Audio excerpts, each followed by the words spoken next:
All right, guys. The gate was 10.6 million Canadian, basically $8 million US. Highest grossing event in the arena history, highest grossing arena event in Canada. And it was 18,559 people sold out. Jasmine and Jillian both won Performance of the Night, and Fight of the Night was Strickland Du Plessis. They all won $50,000. Nice. We've got a new champion in Dricus Du Plessis. I'm curious, did you have him winning that fight? It was a very close fight, and did you have him on the scorecards winning? It's funny. We were just looking at how the media had scored it, and right down the middle, I had it 2-2 going into the last round, and I thought Strickland won the last round. Guys who were sitting at the same table had it the other way, and it was a close fight. I thought Strickland looked great in the first 2 rounds. I mean, the jab was fucking beautiful. You don't see jabs like that in MMA.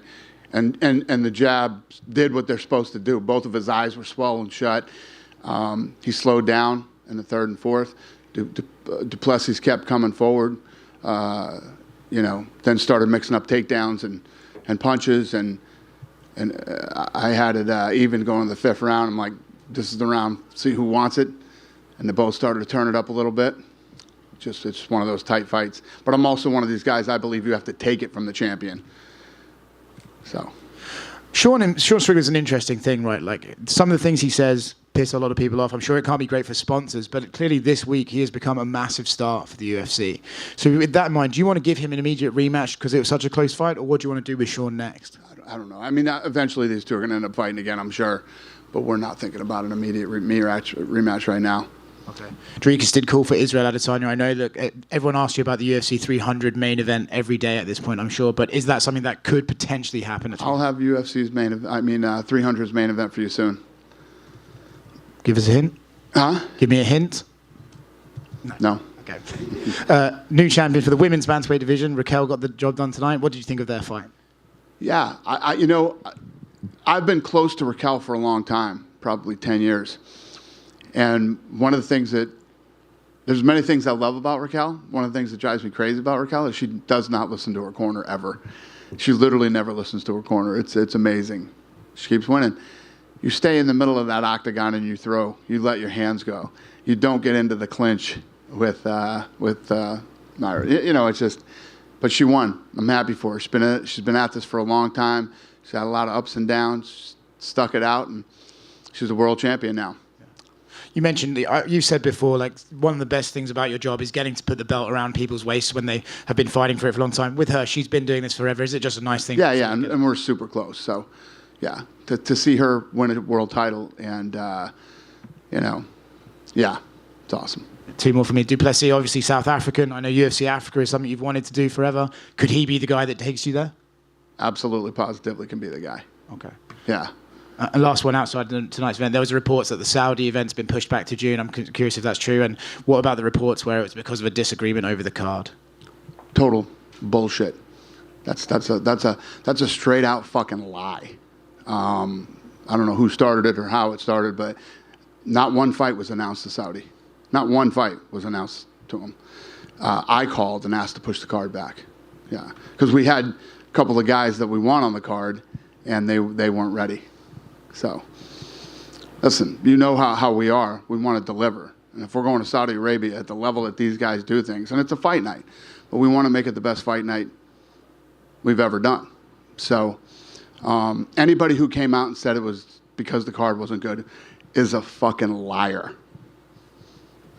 Right here. What did you make of the fight between Neil and Mike Malott? Because Mike he kind of was viewed as this next star from Canada, and then he ran into Neil Magny late in that 3rd round. What did you make of that performance in there? Yeah, listen, Neil Magny is the all-time greatest spoiler. That guy, don't ever think you're just going to go in and run over Neil Magny.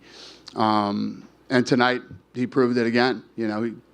He got destroyed for 2.5 rounds. And then turned it around, came back, and pulled out the win.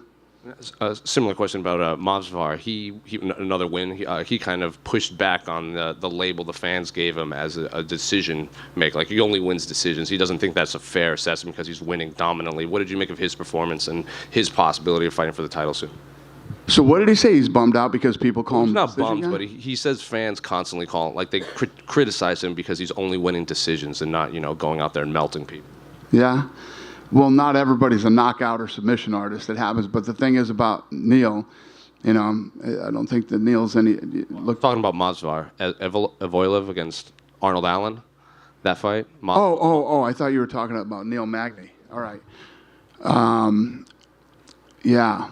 I mean, what's his win streak like? He's on. I think he's like 18, 19. Yeah, 18 or 19, and yeah, that place sucked the wind right out of that fight sucked the wind right out of the arena tonight. So it might bum him out, but he's got to deal with it.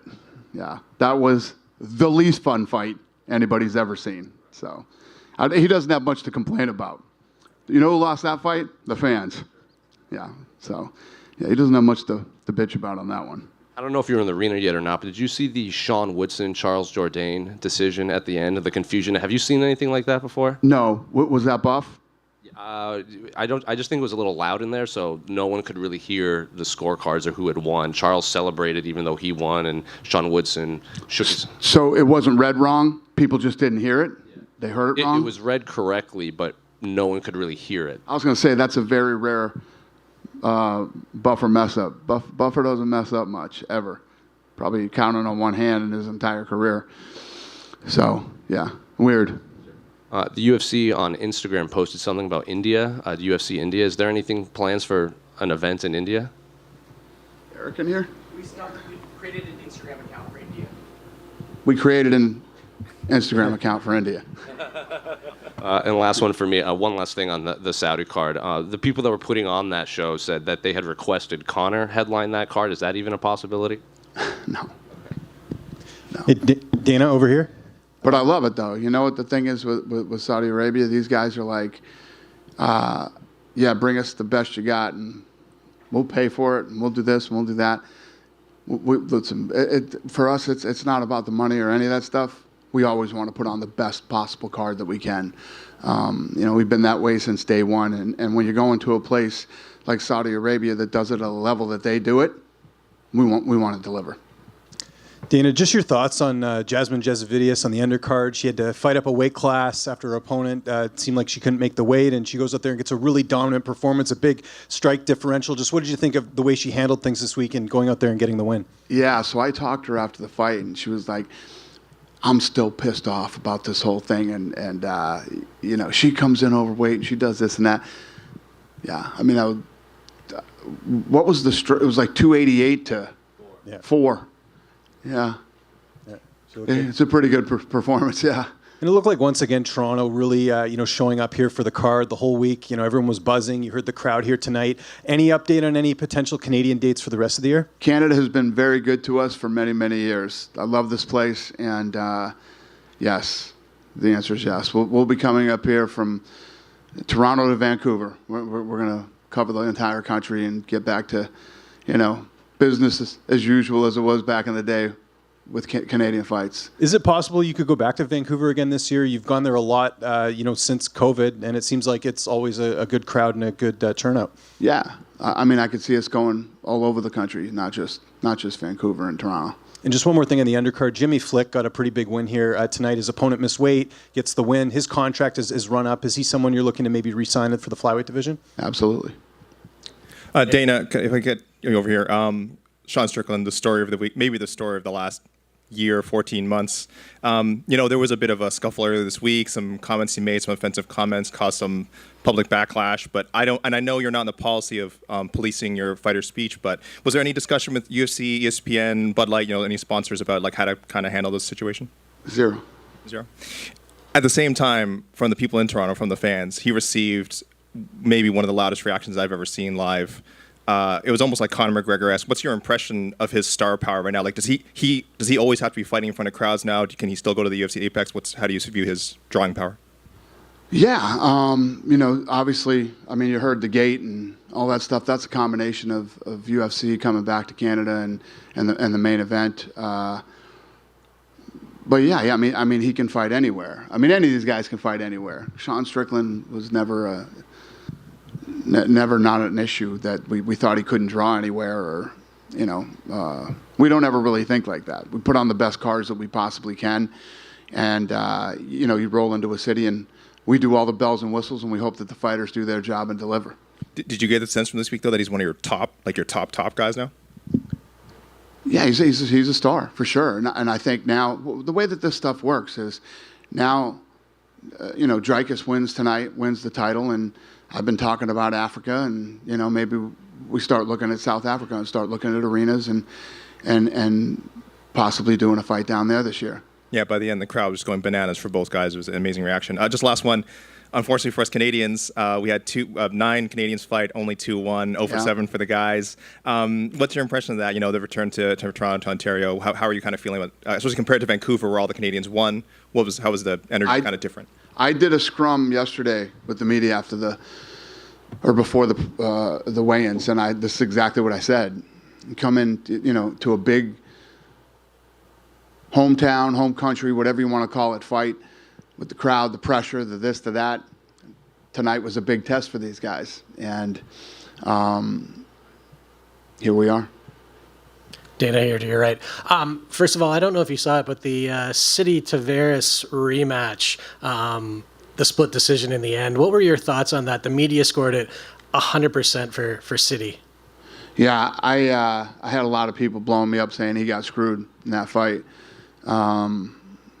I don't know. I don't really have an opinion on it. I didn't score it. I didn't watch it closely enough to have an opinion, but you're not the first one to tell me that. Considering it started in the Contender Series and they're 1-1, could you envision a point where they maybe finish that out, that trilogy? What's the question? They started out on the Right. Contender Series, right? So they're 1-1 Right. now. Would you consider doing a third fight for them down the line? And this was the one that we were supposed to squash the whole controversy. Yeah. That didn't work out too well. I don't know. We'll see what happens.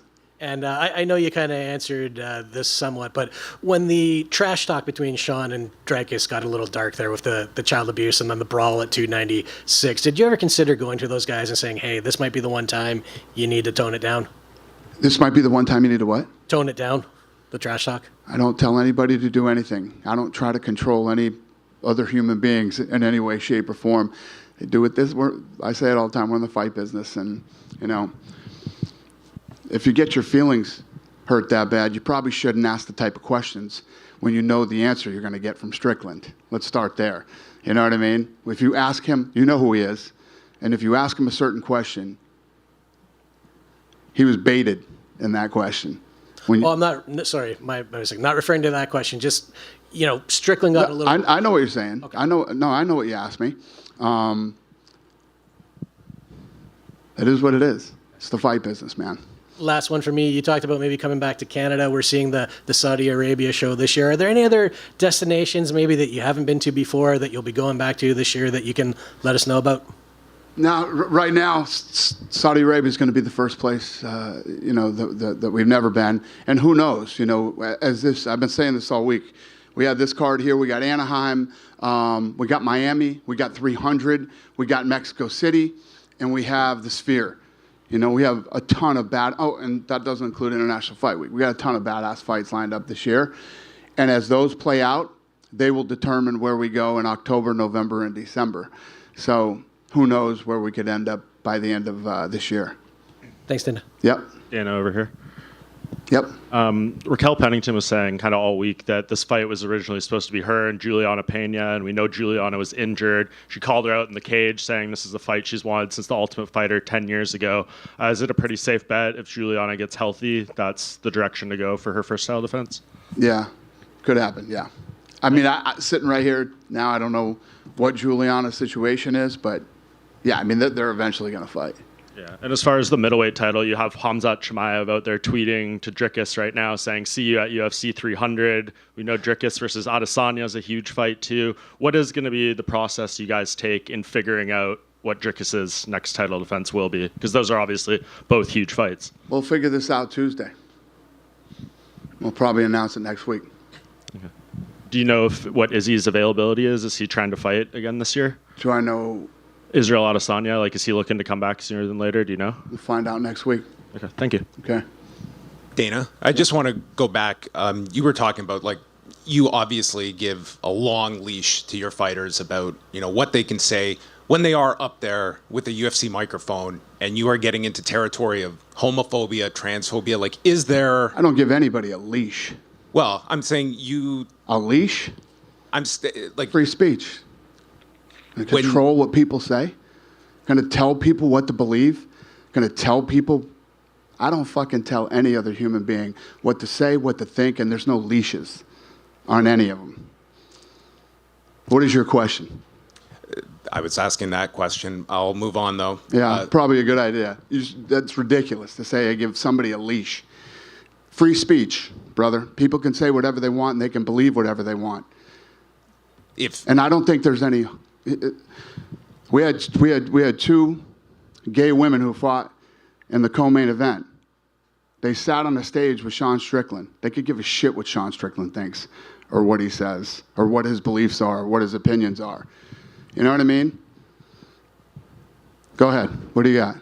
I want to go back as well. A number of months ago, you spoke with a Sports Business Journal about that you were going to be sitting down with Jimmy Pitaro and talking about the future at ESPN beyond 2025. That was several months ago. At this point, are you still in the midst of like early negotiations, and are you envisioning post 2025 and ESPN being a big part of those? Yeah, our deal is coming up, and yeah, I believe that talks will begin here with ESPN within the next 3 or 4 months. And my last question, just because Mark Shapiro's talked a bit about the idea of these kind of super weekends with WWE, of going to a site one night, a WWE event, another night, a UFC event. Do you think that that type of thing works? And do you think that there are strategic ways to cross-promote between the two when there are distinct audiences as well that come with these products? Could not agree with you more.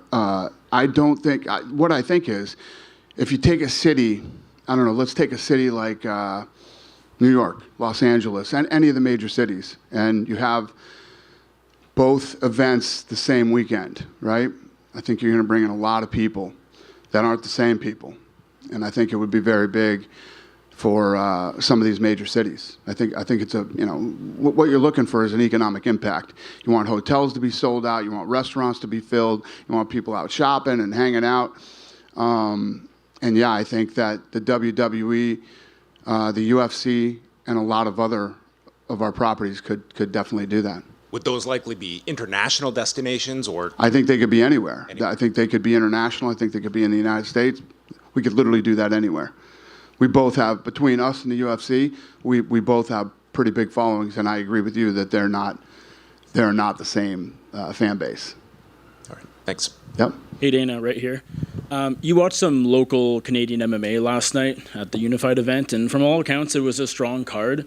But however, in light of a rough night for Canadians in the UFC tonight, what do you think needs to happen for another Canadian for Canada to get another title contender? Is there anything we can pinpoint? No, I think first of all, that show that I went to last night, I love the venue. I mean, we're driving in all these back alleys and shit, and I'm like, what is this fight club we're going to here? And then we got to the destination and went inside. It was incredible. It was an incredible venue. And the promoters of that event were all class, and it was a really good setup there for looking for a fight. And I think that if Canada continues throughout the country to have promotions like that give these guys opportunities to get out there and get some wins, like that kid Mo, that fought, all I heard about the week leading up to this thing was this kid Mo. He's 23 years old and he's 3-0. I get it. You're excited. You got a kid that looks like but that kid, he needs time. I told him last night, don't listen to anybody telling you, take your time. You're 23. You got nothing but time. And, we'll see what this kid's got in another, a year or so. Probably have 3 or 4 more fights. And if he's 7-0 and continues to do this, then yeah. But it's about having these smaller promotions in this country and putting on fights as many times as they can a year. I think a lot of people were looking at welterweight Mike Malott as kind of the front runner of this new wave of Canadians coming in MMA and the UFC. Obviously, he was very close to cracking into the top 15 tonight, but falls short with just a few seconds left. Do you think Mike Malott can still bounce back and become a star or somewhat of a star at 170? Of course. Tonight was a big test for him. And I knew that coming in because everybody was talking about Mike this week too. And I said, we're going to find out on Saturday. This is his first big test. He's going to walk into a sold-out arena in his home country. There's a different type of pressure that goes on. And, mentally and emotionally, it's completely different. And it weighs on you physically when you get in there. He looked incredible until the last minute of the fight. And unfortunately, that's how it turned out for him. But he'll learn from this, he'll grow from this, and we'll see where he goes. But this doesn't mean he can't be a star in Canada. Yeah. There's obviously a lot of talk about Khamzat Chimaev potentially being next in line for a middleweight title shot. He posted some concerning health updates on social media a few weeks ago. Seems like he's okay. I mean, now he's obviously calling to fight at UFC 300. But do you know for sure, do you have any sort of official update on where he's at? Yeah, it's weird. He did get very sick. And, I know he's better. I don't know if he's let's fight in 300 better, but we'll see. Yeah. And Magomed Ankalaev won the first UFC main event of 2024 last weekend. He obviously wants to fight Alex Pereira for the next title fight. Jamal Hill he says he's been promised that next title fight when he's ready to go. Any idea which way you guys will go there? No. Oh, okay. Thank you. All right. We good? Go ahead, sir. How are you? Hi, Dana. Keith Whittier with Ottawa Life Magazine. First of all, congratulations to you and your team on putting on another fantastic event. Thank you, sir. Take you back last year, I had the privilege of being accredited for UFC 285, and during that, there was some filming for this movie called Roadhouse. Turns out that's being released on March 31st. I was wondering if you've had a chance to see it, and if so, how do you grade your feature film debut acting performance? Mine? Yeah, because with the face-offs that you did with the Jake Gyllenhaal character. Oh, yeah. Is that my acting? No, if that's my acting, then, yeah. No, I don't act. I haven't seen it yet. We have it at the office, but I haven't seen it yet. I need to watch it, but I haven't. Okay. And I'd be remiss if I didn't ask. I noticed there was a bit of a costume change. Before you skip town, are you thinking of going skiing tonight? No, I'm going right to the plane and going home, man. Yeah. Fair enough. I had to get the hell out of that suit. It was driving me crazy. You going with me? Just one real quick, actually, Dana. Yeah. Since it's on the topic of Roadhouse, that leads to Conor McGregor. Can you clarify what's going on with him? Because he announced that he's fighting June 29th. Obviously, nothing official has come from the UFC. Right. Is that what you guys are leaning towards? I know you made some comments this week, too, in an interview, I think, with Sportsnet, and maybe it was taken a little bit out of context in terms of, like, the clarity. So where do things stand with Conor right now? Is he fighting in June? No. When Conor's ready to fight, we'll announce it. That's what we do. June is a possibility, though? I don't know. Okay. Good? Yeah. What's up, buddy? I just want to say thank you so much for coming to Toronto. I really love you, man. I really appreciate it. Thank you, buddy. Thanks for coming. Have a good night. Thank you.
Good. Hi, Raquel. Right back here. Oh, hello. Congratulations. It's been a long journey here, the most fights going up to a championship for any female in UFC history. So to have that belt sitting there, knowing everything you've been through, what does it feel like? It's still, I'm losing my voice. It's been a long day, but it's surreal. It's 14 years of hard work coming together.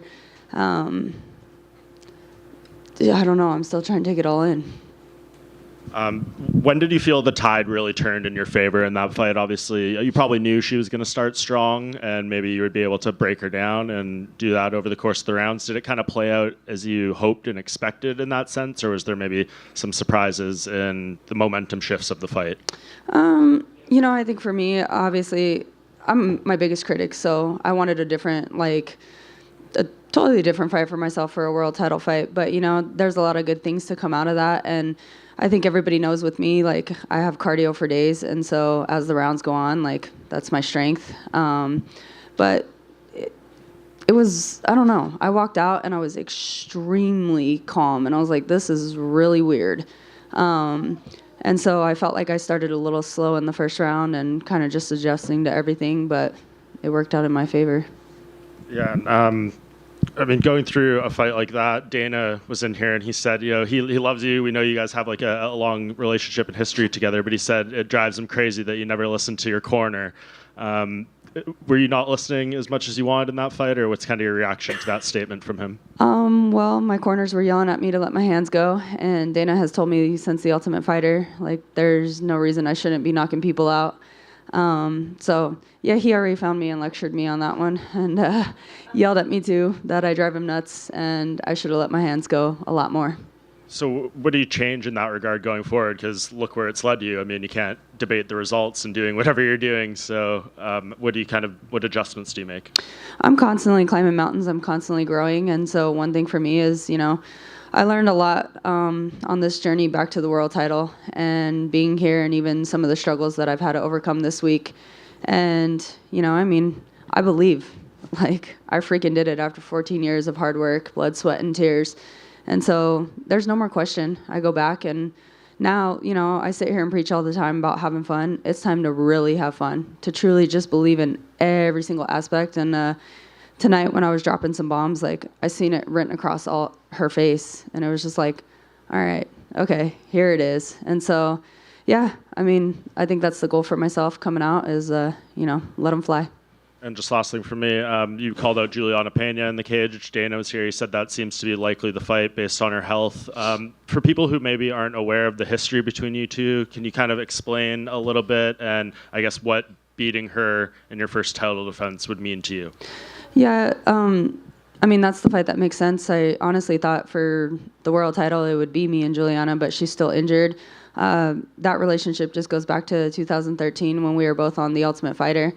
Let's just say I learned Juliana's personality then, and it's kind of one of those ones that you're your own person, you stay your way and I'll stay mine, but you get under my damn skin, and I've been waiting for that fight for 13 years, whether the title's on the line or not. Okay, in front right here. Dana did say it would depend on Juliana's health, and if you wanted to be active, maybe you would have to fight someone else. So just looking at the rankings, I think you've fought 1 through 7 at this point in your career. So are you just looking at a long line of rematches potentially, or are there other names that you would like to fight? Honestly, I really don't care. There's talent in this division. Everybody brings a challenge. People are constantly growing and evolving. I do want to stay active, and I'm getting older and stuff too, and we have our family now, and we want to continue to build on that. It's just kind of finding balance in between everything, and I would like to defend the title a couple times, and then, that's a wrap for me, so. And obviously at the press conference, I think things got a little more heated than we expected when you guys were talking. But we did see you guys hug at the end and exchange some words. What did she say to you, and what did you say back? We just said thank you. It's always an honor. It seems these days that it comes down to a lot more entertainment. People have to talk crap to each other. I've never, when I started in the sport, that's not what it was about, and I'm still not that person. It did get a little heated at the press conference, but, she just came up and we thanked each other for sharing the octagon. It's always an honor. You have two people going out there and putting everything that we have on the line. So there's a different relationship that comes with that. And then, she just told me that it was a tough fight and it was hard for her, and, taking it as for what it is. Last one for me. What did it mean to have your family in there? Your daughter, Tisha's in there. You got the new belt around. I'm sure you wanted to win the title against Amanda all that time ago, but winning it for the first time with those two in the octagon with you. I've said it all week. My stars have truly aligned. There's a reason that everything happens, and I truly believe that. And now, it's the perfect timing, and to have these memories, like, it's not going to be something that Leia remembers, but to show her these photos, like, that means absolutely everything to me. It fills everything in my heart. It gave me a different motivation. Like, you know, it's constantly making me a better person, and it's going to make me a great world champion. So just to have my family here, and I mean, it goes further than Tisha and Alea. Like, I'm surrounded by a huge supportive family, and then my coaches are my second family. So I just feel the love regardless. Like, I'm just blessed. Actually, one more.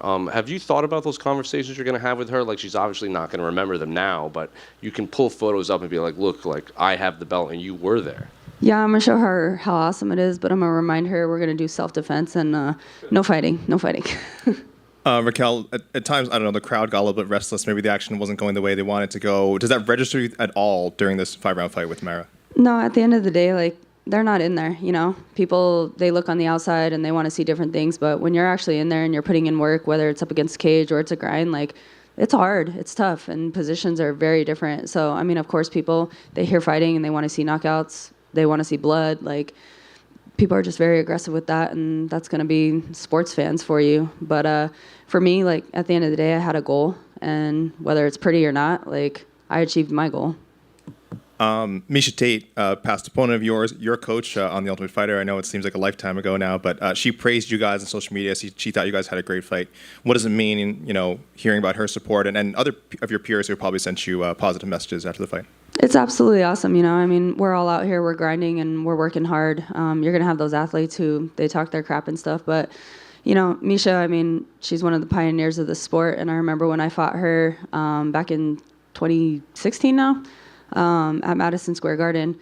After that whole fight, you know, we hugged it out and everything, and she told me one day I would be a world champion. And, like, those are honestly words that I held very close. Like, she's done a lot of things for the sport. So to see where my career's grown to and, like, all the things I'm starting to accomplish and have accomplished, like, it means everything. How does it feel to join the list of mom champions? There haven't been that many in UFC history, but you're one of them now.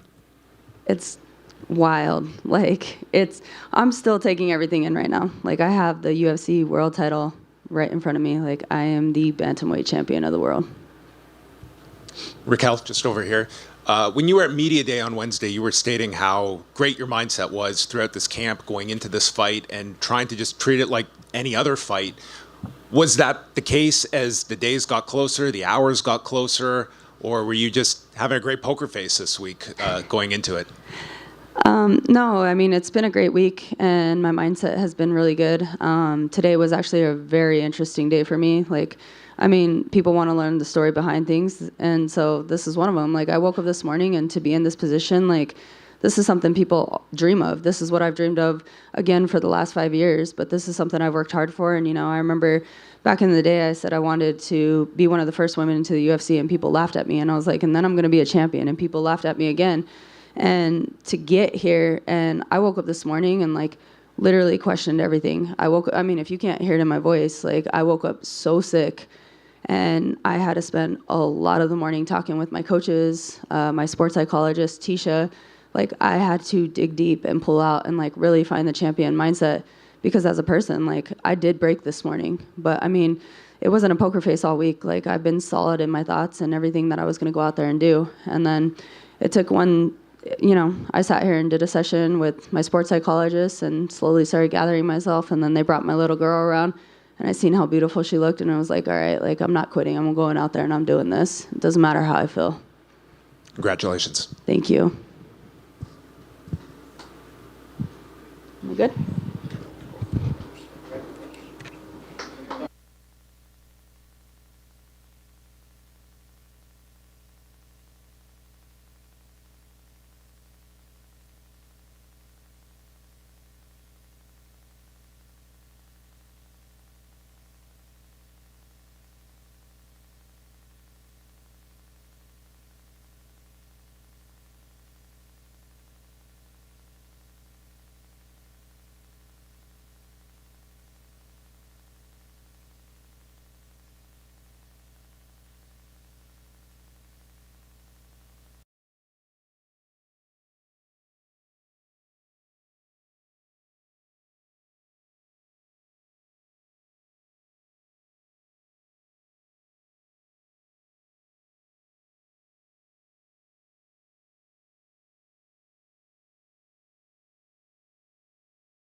Hello.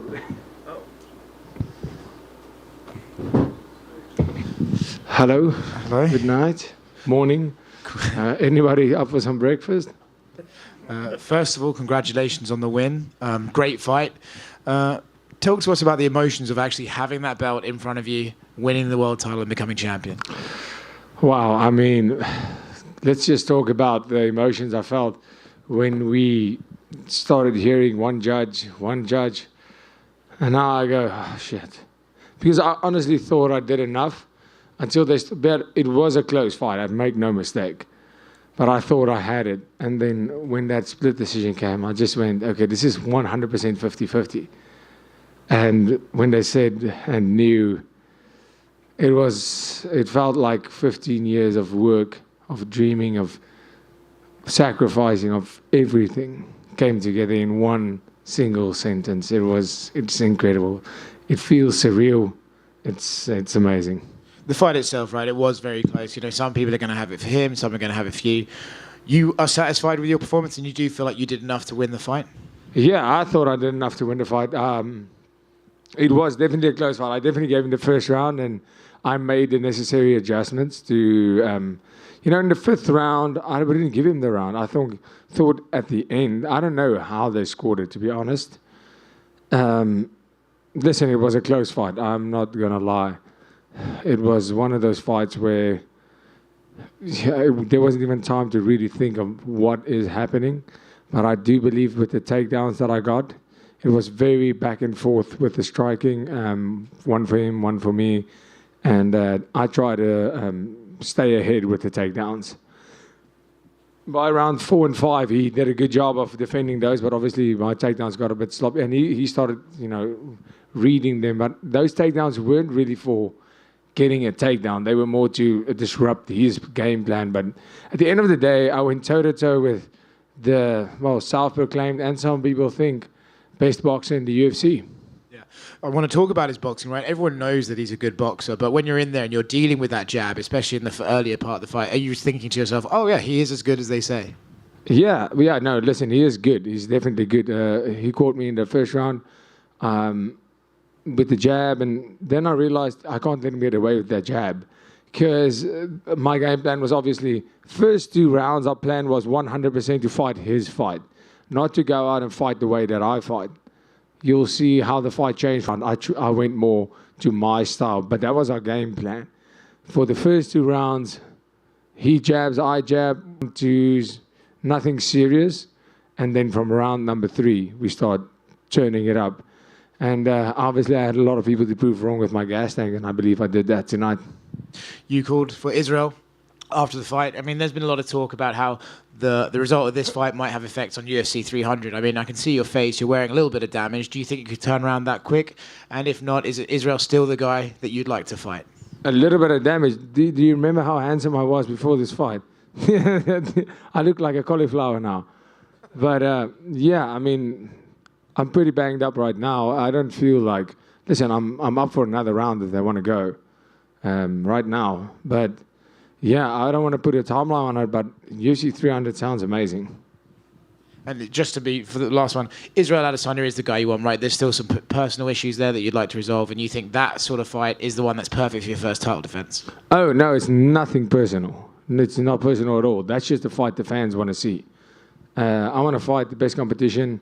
There's a lot of guys that are going to be fighting, but the fans want to see Israel Adesanya versus Dricus Du Plessis. There's a lot of hype that was already built on it.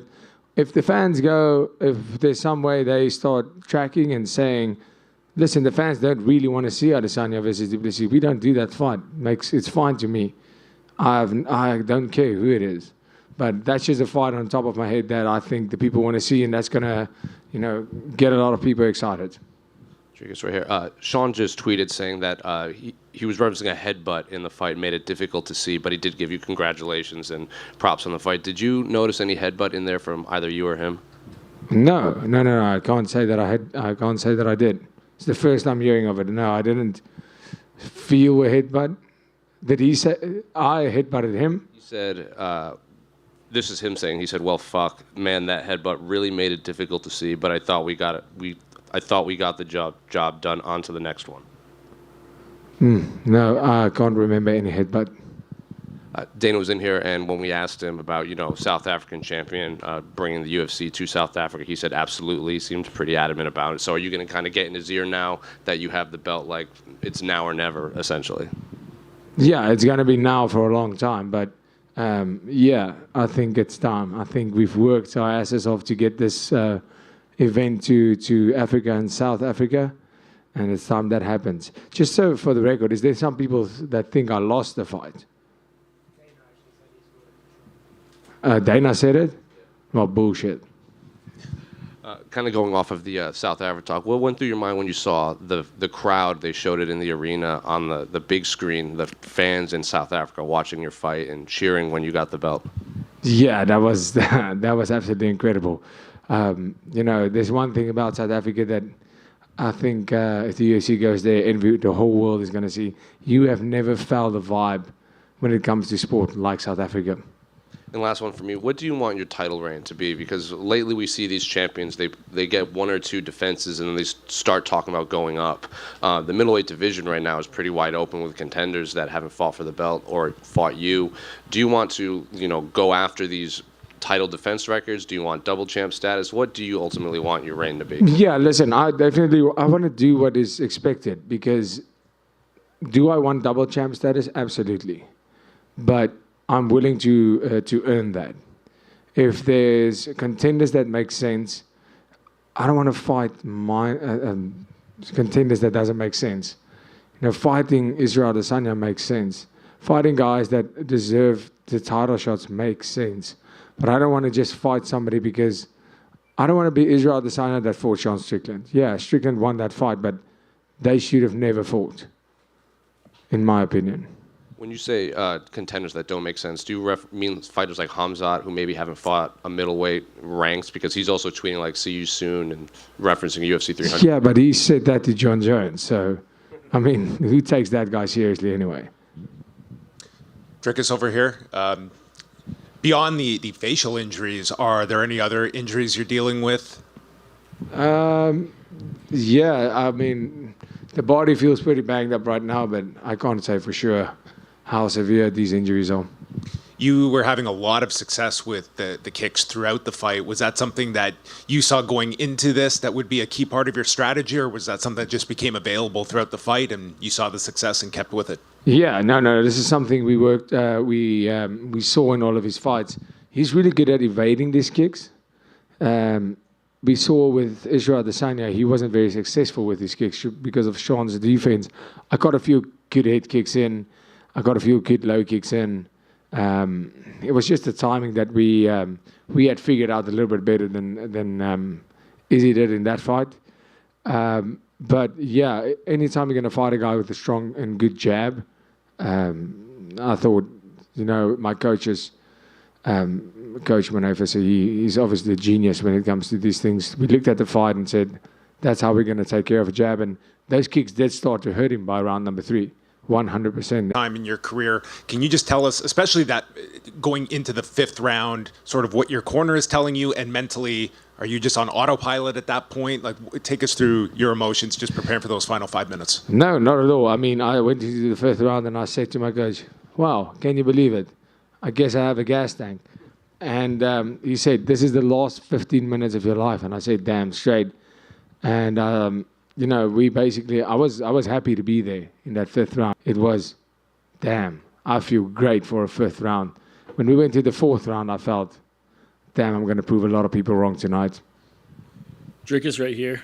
At what point in the fight do you think you kind of had Sean's game plan and what he brought to the fight figured out?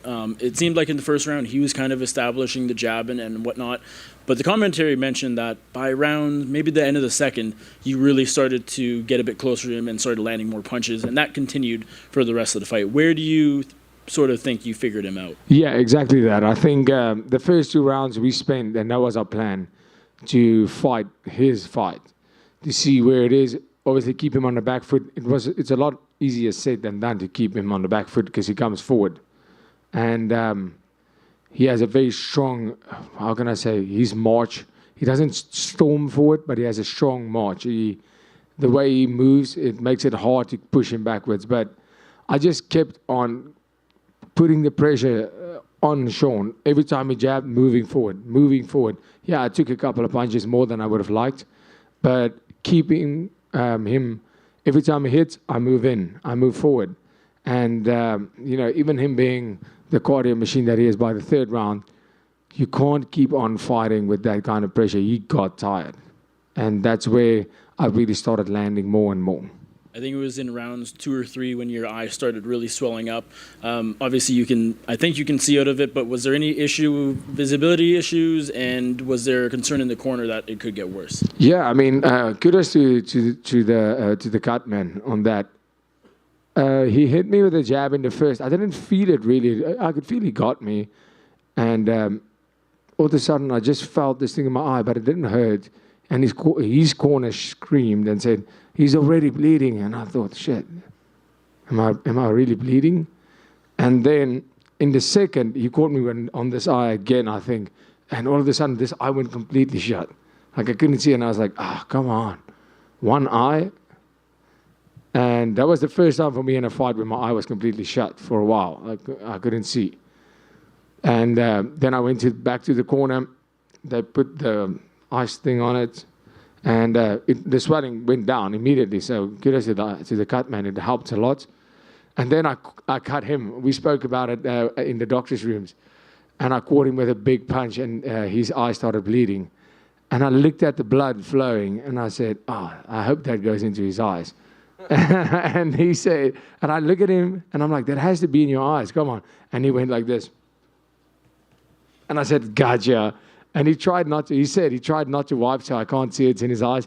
But then he started wiping, and I was like, yeah, well, now we're level. And I started, so I mean, but all in all, I mean, Sean Strickland's an absolute warrior, and world's respect for him. What's the biggest improvement you think you've made over the past 13 or so months? And the reason I say 13 is that dates back to your fight with Darren Till. And that was a tough back-and-forth fight. You got the win, but it was not an easy one. And now you're knocking out Robert Whittaker. You're beating Sean Strickland for the title. What changed? Yeah, nothing changed. I just got my ring time. I just got my octagon time and settled. Found a home in the UFC. Like I said, that's what I need. Found a home. We had some problems in terms of the conditioning, which we fixed. I feel incredible. I think it's just about finding your feet in that octagon and accepting and believing that you're one of the best in the world. I know you would have liked an early finish in the fight. Obviously, you don't get paid by the hour, but were you kind of happy as well to go the distance to kind of silence some of those critics that were saying cardio was going to be an issue in this fight? Yeah, I mean, that's a big plus point for the fact that we went 5 rounds, is the fact that I could, hopefully my cardio is the discussion of the past. If not, keep on doubting. I don't care. At your own demise, of course, but you know, if I'm going to do a decision like with the Brad Tavares fight, I said, if I have to go to a decision and I have to do it this way, any day of the week. I mean, I haven't watched the fight, but we got fight of the night, and it sounded like it was a banger. And in that case, I'm more than happy to go to the distance. How big of a boost was it? Your teammate won last night at Unified. You know, and that story in itself was kind of crazy with him coming to Toronto with you, getting the phone call, getting the fight, and getting a pretty big win there. How much did that kind of give you a little bit boost going into to the title fight tonight? Yeah, I mean, I'm really happy for Mark Hume. I honestly think he's the next guy to come in. You know, he didn't get a finish last night, but, you know, it was a, 10-day notice fight for him. And he did what he had to win that fight. So I'm really happy for him, and hopefully he gets opportunity soon. And, you know, to be here representing my team, Team CIT in Pretoria, you know, so many people are looking up to me and going, if he's there, I train with him, I can do that. And that means the world to me. And just last one from me. The crowd was chanting DDP. I know earlier in the week, you know, they're kind of pro Strickland, but how was your overall experience in Toronto? It really seemed like you won the fans over with that performance tonight. Yeah, I love Toronto. I have to say it's amazing. I'm staying a couple of days extra, but yeah, I mean Toronto. This whole week, I said they might not be fans of me, but I kind of like it here.